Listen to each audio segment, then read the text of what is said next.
Okay, welcome everyone. This is lesson 6, and just a little housekeeping item. I should have made this more clear.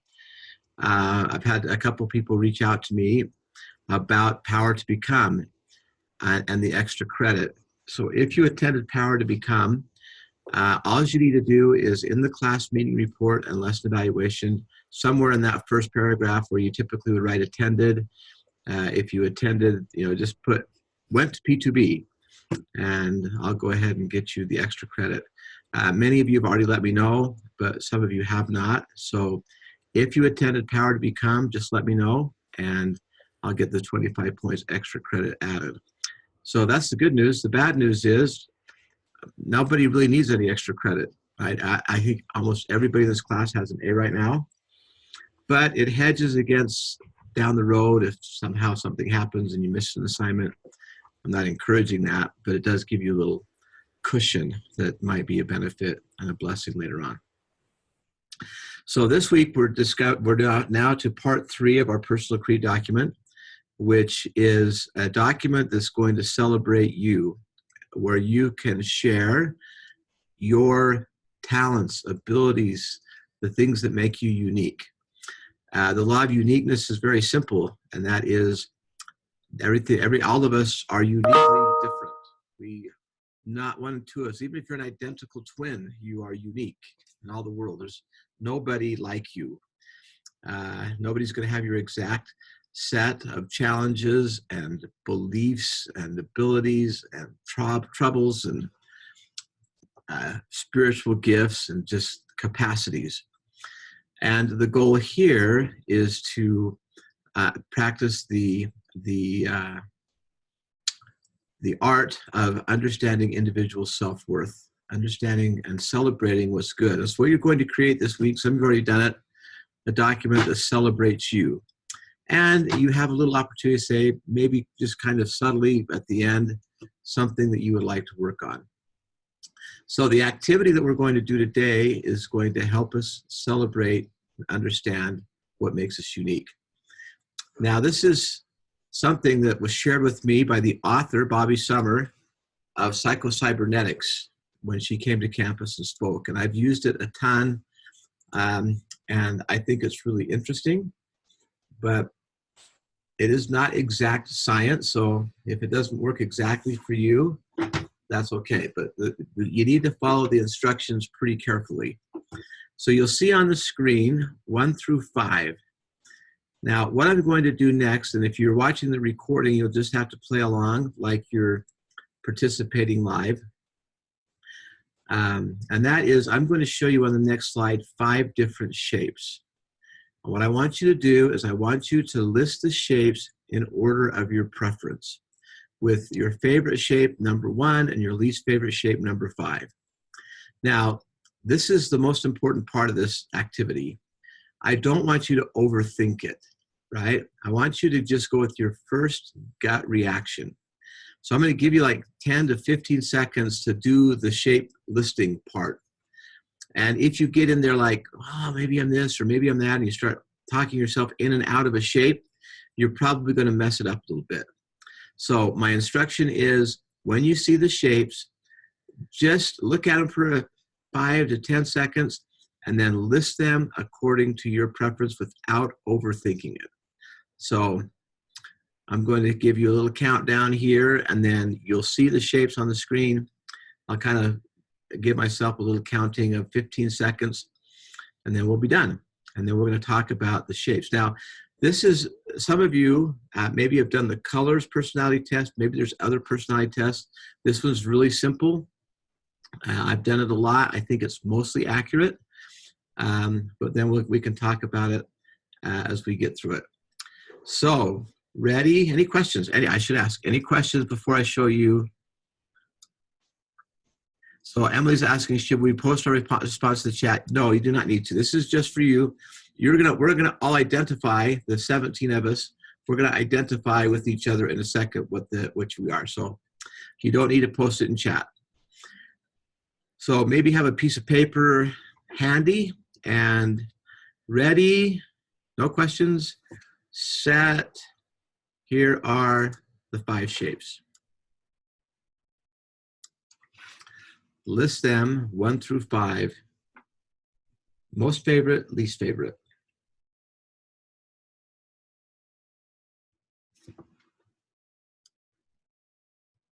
Oops, went too fast. Sorry. Whoop. Stay there. Okay. Everybody done? Anybody not done? Okay.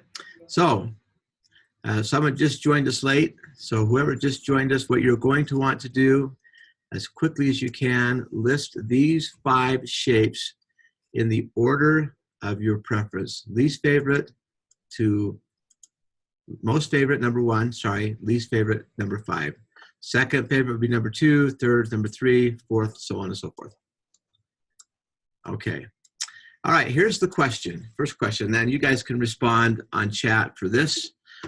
How many of you had your first shape, or if you want to hop on and talk out loud, how many of you had as your first shape a square? Just throw your name up on chat if you're a square, or me is fine. Tanner's a square. We should have more than 1 square. Maybe Tanner's the only square. Thank you, Spencer. Anybody else? So only 2 squares. All right. Second, how many of you are rectangle number 1 shape? Any rectangles? This is the least common.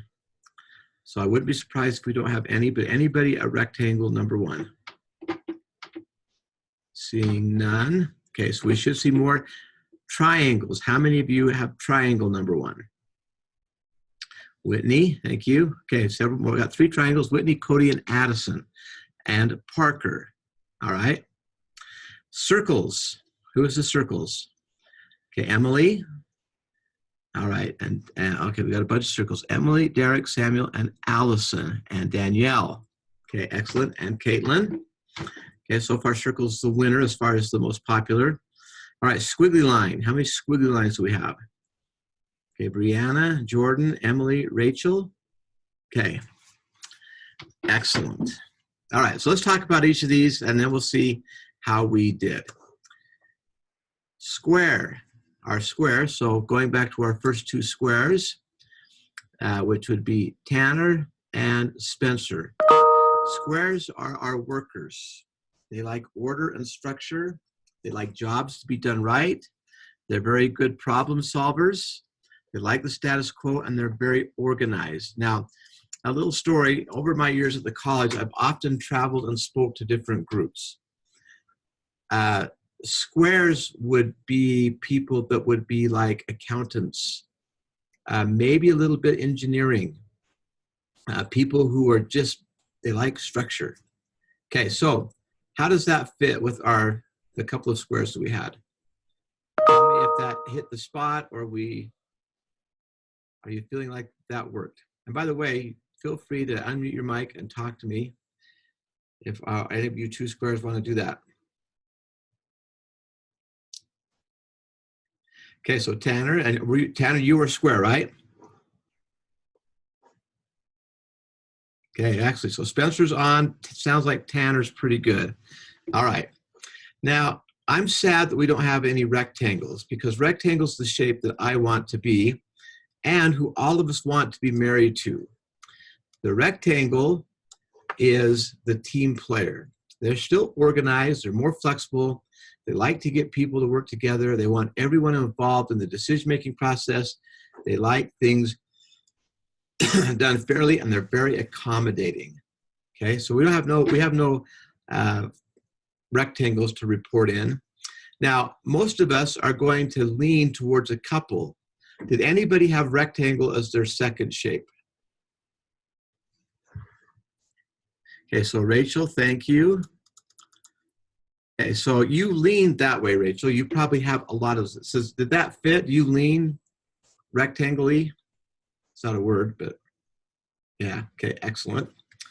All right, now for us triangles. When I say us, I am a triangle. That's my number 1 shape.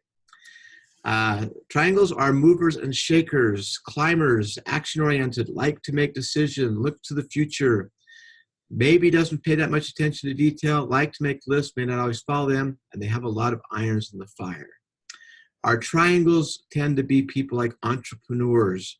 They would like to be CEO. They would strive and work hard to be the president of a company, to be a founder of a company, to be on top of that pyramid. Okay, triangles, speak to me. Anybody? Okay, so Whitney says pretty accurate. Good. We had more than one triangle. And don't be shy if it doesn't fit. Again, this isn't. Okay, so Addison says, for the most part, Cody. Addison says some things are accurate. Okay. All right. Let's move on now to our circles. Our most popular one, maybe followed by squiggly. Our circles are our lovers. They're very adaptive. They like harmony. They like people working together. There's a little rectangle there. They get along with those people. They like to talk. They're very personal and approachable. They are good people readers. This would be our communications people, our event planners, our public relations people, maybe a nurse, right, who likes to help people and, wants to be in that. So, okay, lovers, how'd we do? Pretty accurate from Caitlin. To some extent for Emily. Okay, Emily has nailed it as part of her major. Anybody else? Okay, Danielle is really accurate. Okay, thank you. And last but not least, our wild things, our swigglies. They're very like variety. They don't mind being a little out of control as long as they're having fun. They're very creative. They'll try anything. They like to be independent. And they're daring. Yes? On our wild people. Okay, very accurate for Brianna. Very in all caps. That makes me happy. Okay, anybody else on the squiggly world? This is not accurate for me at all. Okay, so Emily, you put squiggly first? Yeah. Okay, so if you were to go with what you, based upon the descriptions, what would be first? Probably probably a circle, actually. Yeah, what was your second shape? A triangle. Triangle? Okay, what's your major, Emily? Nothing. General studies. Oh, there you go. So you're still exploring. Okay.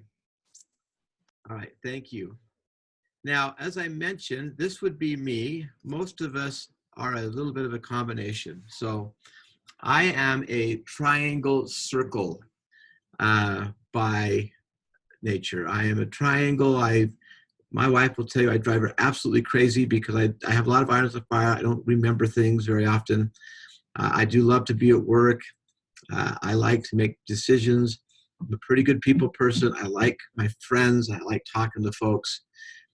So you can kind of look at your first two shapes.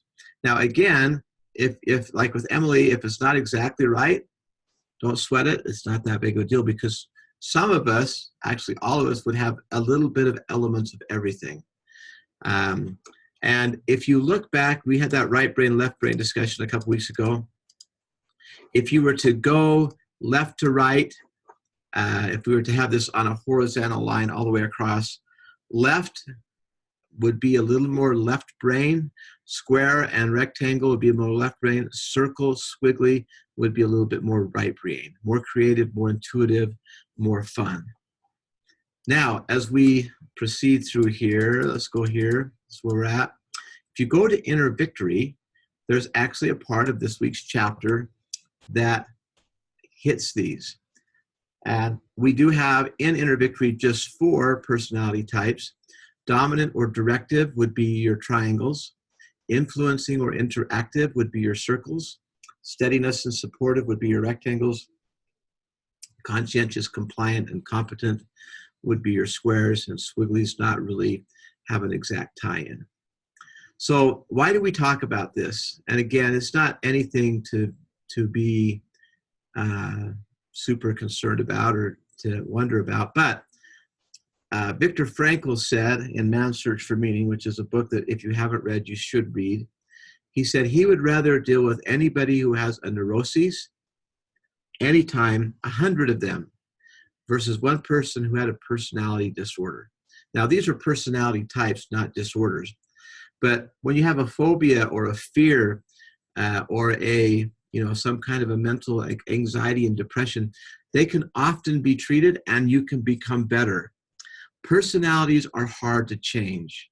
If you have a narcissistic personality or a whatever personality type. So my wife is a square circle. I am a rectangle circle, a triangle circle. The sooner in a relationship, if you're married and looking around, and you guys who are married, you could probably say, yep, I'm married to a triangle, or I'm married to a squiggly. You could look at how they keep their closet, right? A square is going to have a closet that's more in order. It's going to have, my wife is a square. I look at her, we have a shared walk-in closet. Her right side is everything's hung up nicely, and the dress shirts and blouses, and then pants and skirts and dresses, and the shoes are all in order. My side, not so much. Now, the good news is I hang everything up, but my ties aren't all lined up and they're not color-coded. And I do, because she makes me make sure that my pants are here, my shirts are here. But the sooner I come to the realization that different is different, not wrong. And the sooner I can understand that if I'm a squiggly married to a square, I'm not going to make my square partner a squiggly. I'm just going to be frustrated. And the sooner the square partner remembers I'm not going to make my squiggly like me, the happier we will be. And there are strengths in all of these. And there's also some weaknesses. So Samuel says, when I was reading the book, I found I was most like steadiness and supportive. Yes, so you would be most like a rectangle. So now I've moved my chat, so it's hiding stuff. Oh, there we go. I can grab it. So, we won't go through this, but you could ask yourself some questions. How do you keep your bedroom and your desk, right? And that would be, a square is going to be more tidy, a squiggly maybe not, okay? So Rachel says, what if I'm a square rectangle? Actually, they're not. A rectangle is a flexible square, so they actually complement each other. Now, a square, if you're a square squiggly, as number one and number two, that might be contradicting. But it just means you're a really organized, daring, fun person. And there are people who are that. So that's okay. Second, what are some of your pet peeves? We could spend some time, we won't today, but, squares are going to have pet peeves, as will a squiggly, right? A squiggly is going to be absolutely driven crazy by someone that is just like, and not that this is bad, but, if your roommate was a squiggly, a square, and you're a squiggly, and say, hey, I want to go, rent some snowshoes and go climb a mountain near Rexburg. And the square is going to say, I'd rather stay home and read a book, right? Well, go find other squigglies and go climb your mountain and be very happy with the person who's happy to sit home and read a book and organize her week or their week, okay? How likely are you to bungee jump, climb the ground without ropes, skydive? Squigglies might be a little more inclined to be a little more daring. Okay, any comments in this exercise?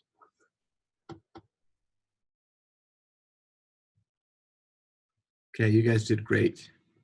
So let's show you a couple of examples of this week's Creed document. This is where you're going to just celebrate you. What are your talents? What are your abilities? What are your, and this is an opportunity to ask people who know you really well. We used to, in the course before, invite people to write a letter to a friend and say, tell me about me. You, my friend, tell me about me. Well, you're this and you're that. Sometimes we get so mired in day-to-day living that we don't really take time to celebrate what we're good at. So list on a page, could be more than one page, things that you're good at. And as you can see here in this example at the bottom, she does say, one trait that I'd like to improve on is my ability to tell people no. So she's probably a circle. She's a people pleaser. And people pleasers are generally very kind and helpful. I enjoy seeing others happy. I love seeing others. I would like to work on being able to say no. Sometimes that's the right decision. Okay, example 2. And this, so you can see in this example, 1 page, 1 document, absolutely fine.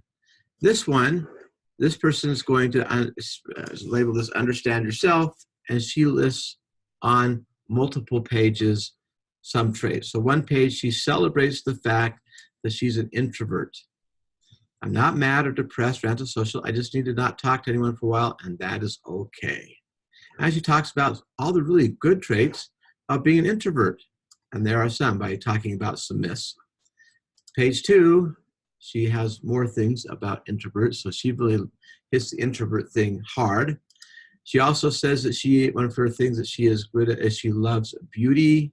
She talks about how she enjoys beauty of nature and other things, and that she loves to learn. And she's a daydreamer. Okay? So list these things that you're good at, and if you want to take a second, list something that you would like to maybe work on. But if I was to say a ratio, this isn't a document where you should list 10 things that you need to work on and maybe 1 good thing about yourself. The ratio should be like 10 to 1, all the great things about yourself, and maybe, and I'm not going to hold you back if you don't list something that you want to work on, but this class is a class of self-reflection, it doesn't hurt to say, yeah, I could work on being a little bit this. Okay, any questions? We're actually doing okay time-wise. All right, so just a conclusion. This is a fun document. I think it's just be an optimist about yourself. The next 3 weeks, almost 4, we're actually going to take a break from building personal creed documents. So at the end of this week, you'll have 1, 2, and 3 done. Then we're going to hit our section on values. Values, I think the reason President Christensen, Brother Christensen, Dave Christensen spends so much time on this in Inner Victory is I think values can be the centerpiece of your creed document. The things you're working on now, your beliefs, the advice you're getting, celebrating you, sets you up to think about what really drives you in the heart of your living. What makes you tick? What are you passionate about? What do you want to go for or do? So we're going to take about at least 3 weeks before we get into that, because we're going to talk about values and expectations and balance before we actually then go build part 4. Then you're going to build 4, 5, 6, and 7 in consecutive weeks. So there won't be a break after that. So next week will be, this is the last week for Personal Creed document for a while. So Emily's asking the question, is it okay that I've just been submitting Personal Creed on a regular plain white document and make them pretty and more eye-catching towards the end? Exactly right. Yeah, that's perfect. So, and I, some people, they're already starting to put a little formatting to it and adding a few things. That's fine too. It just means you might have a little less to do at the end. But I would recommend, either way is fine. I'm not going to say one is better than the other. But be thinking about how you want to build this at the end. So long answer to a short question, Emily. Yeah, right now, rough draft, 99% what I'm seeing is that, and that's perfectly fine. And in the end, and I'll say this a couple times before we're done, you'll know if this class has been a success to you if you were really bummed if you lost your personal creed document, like in a move, or is something that you should cherish. And I recommend, mine's in a 3-ring binder, because each year I'm going to update some stuff on it. I'm going to update my goals. I might update, some of the things about myself. I have my patriarchal blessing in it. I have 4 or 5 of my favorite all-time talks tucked in the back. It's just a good resource for me. And this is a new thing for me, the very last thing that you're going to do is you're going to build your mission statement. Well, my mission statement is on the back, do it this way, of my phone. So I always have it with me. So to me, that tells me, and I'm not bragging on my mission statement, it's important to me, but that tells me that if you have your mission statement where, and I also have it here, and you can see it on my board on a piece of paper. So I'm always reminding myself what my mission statement is. So you'll know you've succeeded at this course if your mission statement and your personal decree document is something that you care about and use. If it's an assignment that gets you an A in the class and ends up being thrown away or in a file and never looked at it again, I've failed as a teacher and you failed as a student, even though you got an A. So just a little pep talk there. Okay, thank you all. I'll stay on for any questions, but we'll talk to you next week. Okay, thank you. I'm just making sure I'm not missing a question on chat. All right, we'll see you soon.